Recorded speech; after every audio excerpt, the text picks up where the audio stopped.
ஐயா குமார், இப்போது நீங்கள் ஒரு கல்வியாளர். ஒரு வாத்தியாருக்கு சம்பளம் 300 ரூபாயா, 391 ரூபா. அவர் சொன்ன கால்குலேஷன்லாம் போட்டு வச்சுட்டேன். ஏன்னா தொடர்ந்து என் மனசில் அப்படியே பதிஞ்சிட்டு இதே தான் நடத்திக்கிட்டு இருக்கேன். மக்களுக்காக இந்த அறப்பணியை தான் நிர்வாகம் எனக்கு கையில் கொடுத்துருக்கு. இதை செய்யணும், நீங்கள் இவர்களுக்கு நீதி வேணும்னு நீங்கள் பேசுங்க. ஒரு கண்ணியமான போஸ்ட்டில் 300 ரூபா வச்சு சிரமத்தில் அரை வயிற்றுக்கும் கால் வயிற்றுக்கும் கஞ்சிக்கு போராடி, சரி நீ சொல்லனாலும் பரவாயில்ல, 16ல் சொல்லியிருக்கீங்க, 19ல் வாக்குறுதி கொடுத்துருக்கீங்க, 21ல் நான் பாக்கெட்டில் மாட்டி வச்சிருக்காரு 181 கருப்பு துணியை கட்டிட்டு ஒரு அம்மா 183 என்னதுன்னு கேட்குறாங்க. நீங்கள் பதில் சொல்லுங்க. ஏன்னா என்ன பாருங்க, தலைமைச் செயலகத்திலிருந்து இந்த நிகழ்ச்சி தினமும் பார்த்து கொண்டே இருக்கப்படுகிறது. அதாவது சகோதரி சொன்னாங்க 6வது பே கமிஷன்லேருந்து தான் அந்த பிரச்சனை ஆரம்பிக்கிறதுன்னு சொன்னாங்க. 6வது பே கமிஷன், 1வது பே கமிஷன் 1946 ஆரம்பிச்சுது, 2வது பே கமிஷன் 1957, 3வது பே கமிஷன் 1970, 4வது பே கமிஷன் 1983, 5வது பே கமிஷன் 1994, 6ஆம் பே கமிஷன் 2006. அப்போ அந்த ஆண்டில் தான் குழப்பம் வருதுன்னு சொல்கிறீங்க, அப்படி தானே? ஆமாம். இப்போ நடக்கிறது 7வது பே கமிஷன் தான் இப்போ இருக்குது. 8வது அந்த ஆண்டோ அடுத்த ஆண்டோ வரணும். 10 வருஷத்துக்கு ஒரு தடவை நடக்கும்.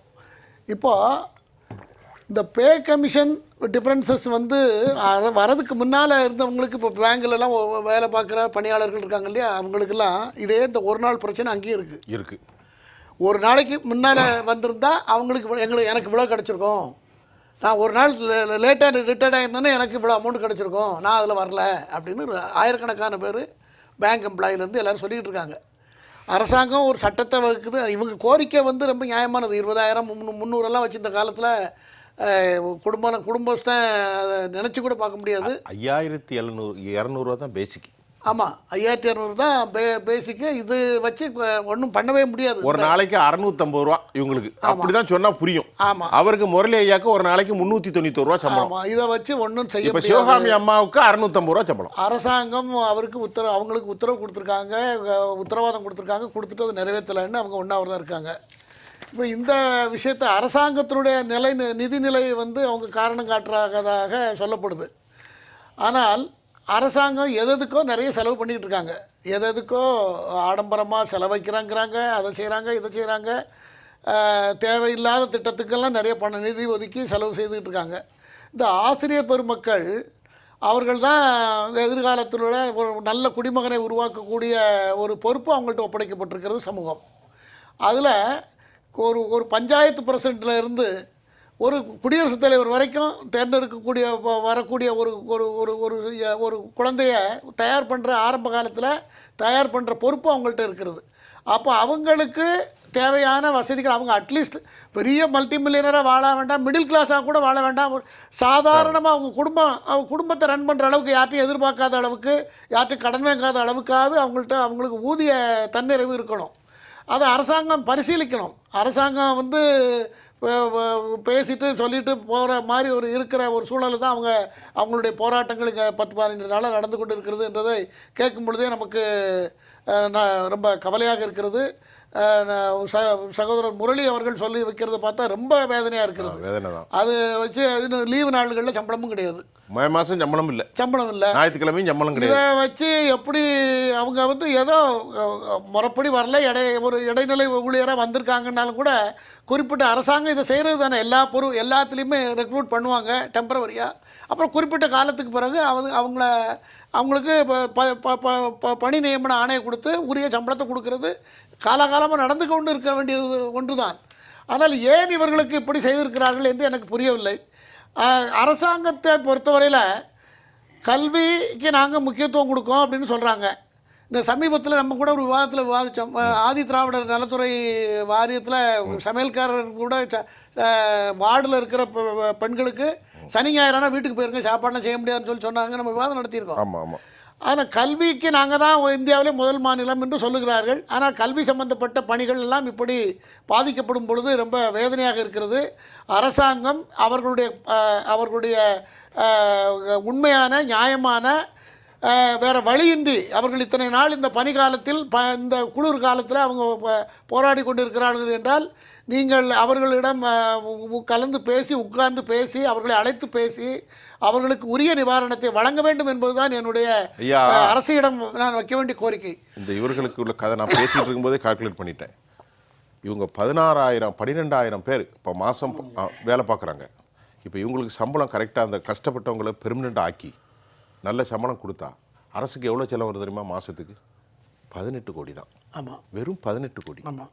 கார் ஓட்டுறீங்களா ரோட்டில் ரேஸ் கார், ஆமாம், 45 கோடி இந்த அரசு செலவு பண்ணுது. ஆமாம், ஆமாம். ஜெயா பிளஸ் தொடர்ந்து சாதாரண அரசாங்கம் இது செய்தால் எங்களது முரண்பாடு களையப்பட்டால் அரசுக்கு மிக மிக சொற்பமான 15 கோடி மட்டுமே செலவாகும். இவங்களுக்கு 15 கோடி. 15 அப்ப கோடி. மொத்தம் ஐயா குமார் ஐயா 32 கோடி ஒரு அரசு கொடுக்க முடியாதா? அதான் சொல்றேன். 11% வளர்ச்சி உலகத்துல இந்த பொருளாதாரத்தை கொண்டு வந்துட்டோம். ஆமா. we are going to be touch with 1 trillion. ஆமா, யார் சொல்றா? பொருளாதார அரசு தானே சொல்லுது. சொல்லுது. அப்ப இந்த சிட்டிசன் பிச்சை எடுக்கிற மாதிரி வந்து நின்னு ஒண்ணுமே இல்லாம வாழ்வெட்டு வக்கட்டு போய் நிக்கிற கூட இது ஒரு பெரிய செலவு எல்லாம் கிடையாது அரசுக்கு. 30 கோடி. அரசு இதை கவனத்தில் எடுத்துக்கொள்ள வேண்டும். அரசாங்கம் ஒவ்வொருத்தருக்கும் அரசு துறையில் அவங்கள இணைத்து விட்டார்கள் என்றால் அவங்களை காப்பாற்ற வேண்டிய பொறுப்பு அரசுக்கு இருக்கிறது. நாங்க இந்த ஜெயா பிளஸ் ஒரு தெய்வீக பணியா செய்யறோம் சார்.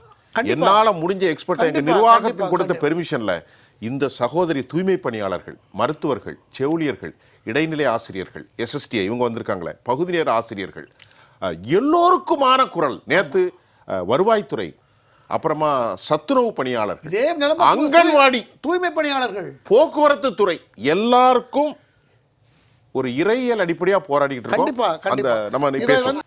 ஐயா குமார் எல்லாத்தையும் கேட்டீங்க. இப்போ நம்ம மற்றெல்லாம் ஊதியம் முரண்பாடெல்லாம் விட்டுருங்க. இந்த மனித உரிமை மீறல்களை பற்றி சொல்லுங்கள். ஆமாம், இது பேய் அரசாண்டால் பிறந்தென்னும் சாஸ்திரங்கள்னு சொல்லுவாங்க. அதை போல் இந்த அரசுக்கு எப்படி நடக்கணும், என்ன நடந்துகிட்டு இருக்கு.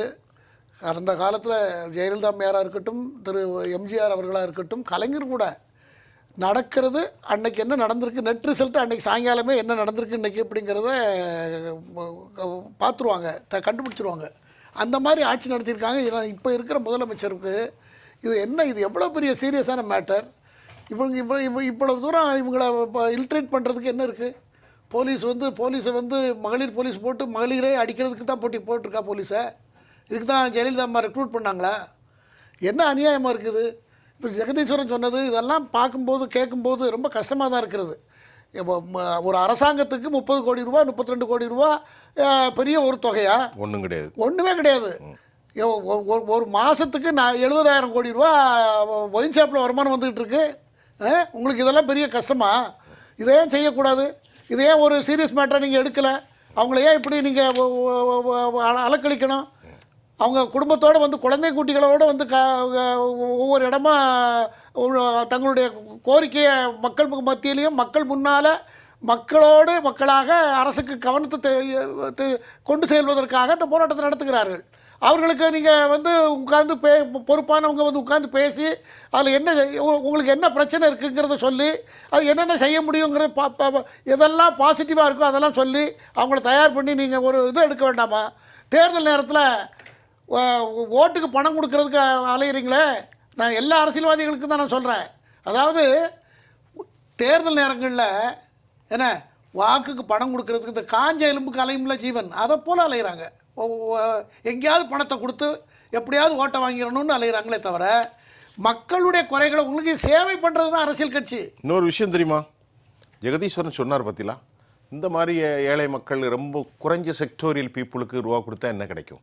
இன்னைக்கு 3000 ரூபா, இன்னைக்கு 3000 ரூபா, அடுத்து 2 மாசத்துல எலெக்ஷன் வருதுல்ல? ஆமா, அதுக்கு இன்னைக்கு விதைச்சிருக்காங்க. அதுல கரும்பு கொடுக்குறாங்க, MK ஸ்டாலின் படத்தை போட்டு கையில ஒரு காலண்டரும் கொடுக்குறாங்க மண்டபங்கள்ல. ஆமா, இது நான் என்ன சொன்னேன், 1000 பேருக்கு அன்னதானம் 10,000 பேருக்கு பூமி தானம்ங்கிற மாதிரி இந்த அரசாங்கம் நடத்திக்கிட்டு இருக்கு. இந்த அரசாங்கத்துக்கு அநேகமாக இதுதான் கடைசி அரசாங்கமாக இருக்கும்னு நான் நினைக்கிறேன். ஏன்னா செய்கிறது அத்தனையும் தப்பு. கேடு வரும் பின்னே மதி கெட்டு வரும் முன்னே என்று சொல்வார்கள். நீங்கள் ஒவ்வொரு விஷயத்தையும் நீங்கள் எடுத்துக்கொண்டீர்கள் என்றால் பல விஷயங்கள் அவங்க எடுக்கிற முடிவுகள் அத்தனையும் தவறாக இருக்கிறது. அத்தனையும் அவங்களுக்கு யார் அட்வைசர்ஸ்ன்னு தெரியல. இந்த பிரச்சனையெல்லாம் சீரியஸான பிரச்சனை. இதை சால்வ் பண்ணலைன்னா இது மக்கள்கிட்ட ரொம்ப ஆழமாக ரீச் ஆகும் என்பது என்னுடைய கருத்து. அதாவது அரசாங்கம் என்பது எல்லாத்துக்கும் எல்லாரையும் காப்பாற்றக்கூடிய, எல்லாரையும் அரவணைக்கக்கூடிய, எல்லாருடைய வாழ்வாதாரத்துக்கும் உத்தரவாதம் கொடுக்கக்கூடிய, எல்லாத்துக்கும் பாதுகாப்பு, அவர்களுடைய சொத்துக்கும் உடைமைக்கும் குடும்பத்துக்கும் பாதுகாப்பு கொடுக்கக்கூடிய ஒரு அரணாக அரசாங்கம் இருக்க வேண்டுமே தவிர, அரசாங்கம் யாரை பற்றியும் கவலைப்படாமல் தனக்கு என்ன தோணுதோ அதை மட்டும் செய்து கொண்டு இருக்கலாம் என்று நினைப்பது என்பது ஒரு வியப்பாக இருக்கிறது.